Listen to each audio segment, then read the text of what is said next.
ఒక్కసారి కొమ్మూరి గోల్డ్ కి కాల్ చేయండి. తాకట్లో ఉన్న మీ బంగారాన్ని విడిపించి మార్కెట్ ప్రైస్ కి వాళ్ళు కొనుక్కుని మిగతా డబ్బులు మీకు ఇచ్చేస్తారు. రైట్, బ్రేకింగ్ న్యూస్ చూస్తున్నాం. మనం టీవీ స్క్రీన్ పై టీవీకే అధినేత దళపతి విజయ్ ఎన్నికల అఫిడవిట్ పై సర్వత్రా చర్చ జరుగుతుంది.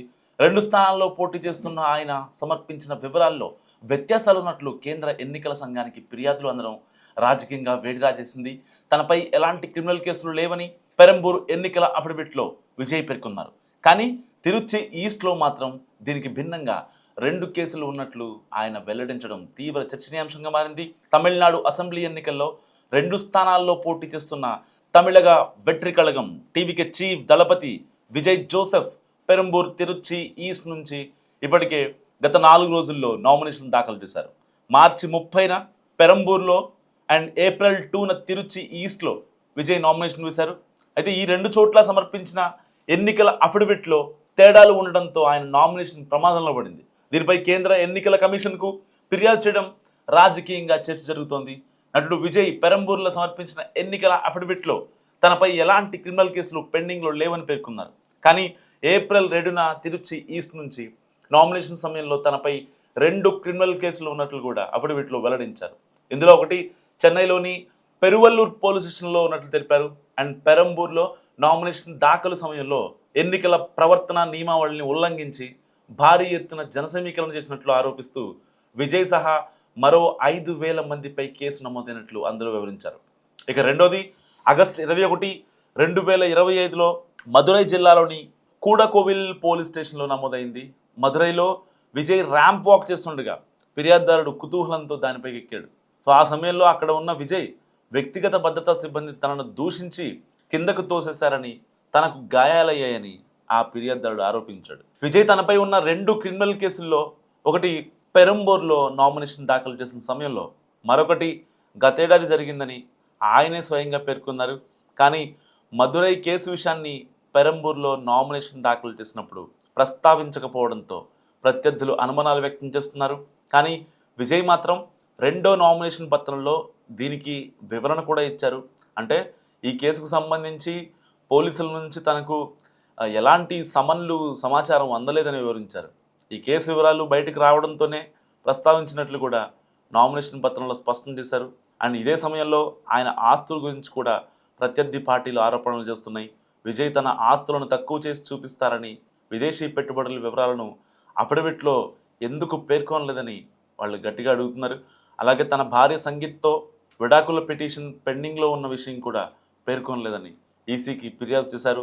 ఒకవేళ క్రిమినల్ కేసు అఫిడవిట్లో ప్రస్తావించకపోవడాన్ని ఈసీ పరిగణలోకి తీసుకోకుంటే పెరంబూర్లో విజయ్ వేసిన నామినేషన్ పత్రం ఇప్పుడు తిరస్కరణకు గురయ్యే అవకాశం చాలా క్రిస్టల్ క్లియర్ కనిపిస్తోంది.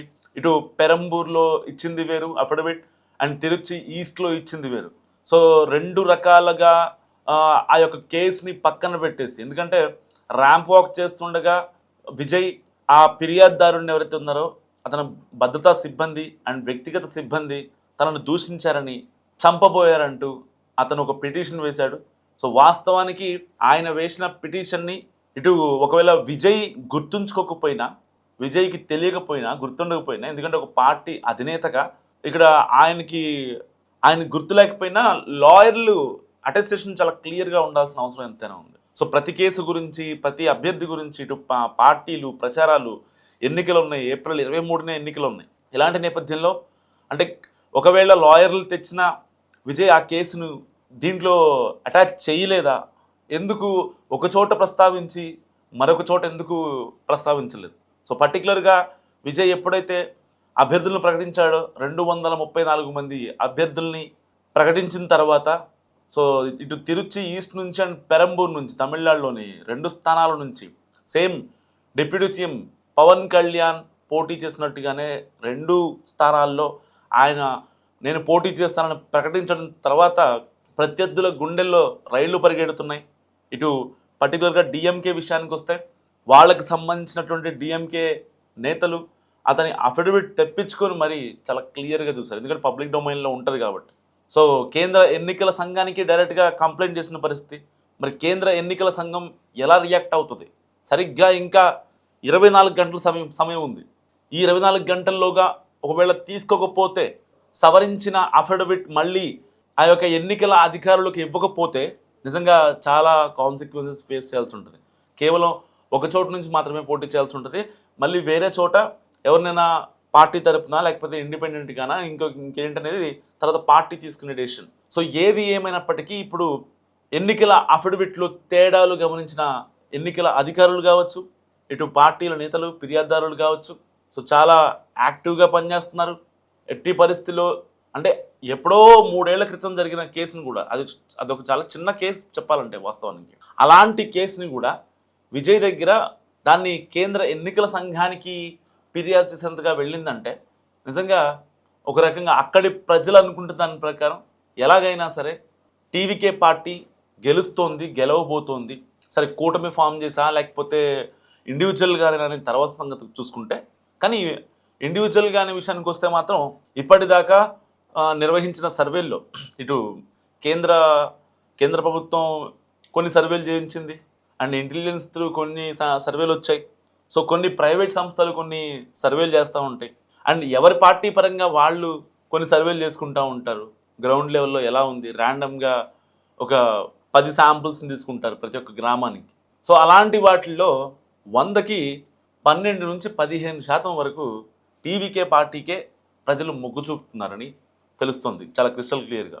సో ఇప్పుడు నేను చెప్పిన 12 నుంచి 15% అనేది టీవీకే నిర్వహించిన సర్వేల్లో తేలిన విషయం. అసలు గ్రౌండ్ ఎలా ఉంది అని చెప్పి విజయ్ ఏదైతే భార్య సంగీత్తో ఆ విడాకులు ఆవిడ బయటకు వచ్చి మాట్లాడటం అలాంటి సమయంలో చేయించాడు.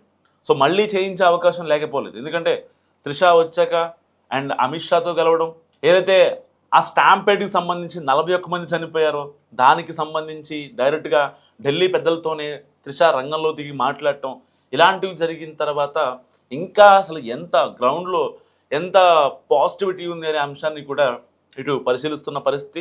సో వాస్తవానికి చెప్పాలంటే ఇప్పుడు ఇక్కడ కేసు చిన్నదైనప్పటికీ అయితే ఎన్నికల అఫిడవిట్లో సమర్పించిన పత్రాలు కావచ్చు, సమర్పించిన ఎవిడెన్సెస్ కావచ్చు, డాక్యుమెంట్స్ కావచ్చు, ఇవన్నిటి మినహా సో మర్చిపోయిన కేసు ఏదైతే ఉందో అది చాలా ఇప్పుడు కీలకంగా మారే అవకాశం ఉంది. సో మనం కూడా కొన్ని మిస్టేక్స్ చేస్తూ ఉంటాం, కానీ ఆ చిన్న మిస్టేకే ఫ్యూచర్ని ఇబ్బంది పెట్టేంతలా ఉండదని మనం ఎక్స్పెక్ట్ చేయడం కొన్నిసార్లు. సో సేమ్ సిచ్యువేషన్ ఇప్పుడు టీవీకే చీఫ్ విజయ్కి జరిగింది.